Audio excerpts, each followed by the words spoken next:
Hi friends, welcome to Sri Harbhavya vlogs. ఈరోజైతే నేను దోసకాయ పచ్చడితో వచ్చేసానండి మీ ముందుకి. ఇందులో స్పెషల్ ఏంటంటే మనము పుదీనా కొత్తిమీర వేసి చేస్తున్నామండి. ఇది చాలా చాలా బాగుంటుంది అండ్ హెల్త్కి కూడా చాలా చాలా మంచిదండి.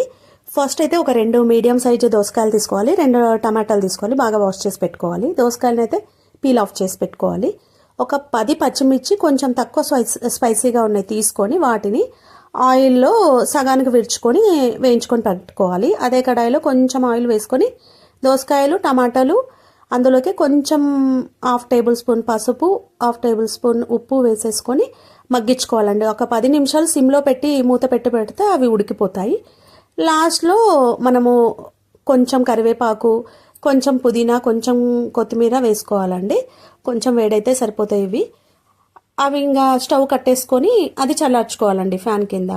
ఇది చల్లారిపోయాక మనము వీటిని మిక్సీ పట్టుకోవాలి. మిక్సీ పట్టే ముందు మనము ముందుగా తీసుకున్న పచ్చిమిర్చి, 2 వెల్లుల్లి రెబ్బలు, కొంచెం జీలకర్ర వేసుకొని వాటిని మిక్సీ పట్టాక ఇది అందులో వేసుకొని మిక్సీ పట్టాలి. లాస్ట్లో మిక్సీ పట్టే ముందు కొంచెం నువ్వుల పొడి కానీ, పల్లి పొడి కానీ, కొబ్బరి పొడి కానీ వేసుకోవచ్చు. అది మీ చాయిస్.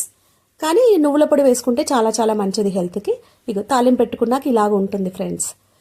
ఇంకో మేము పెసరట్టుతో చేసుకున్నాం. ఇది పెసరట్టు చాలా చాలా బాగుంటుంది పెసరట్టు.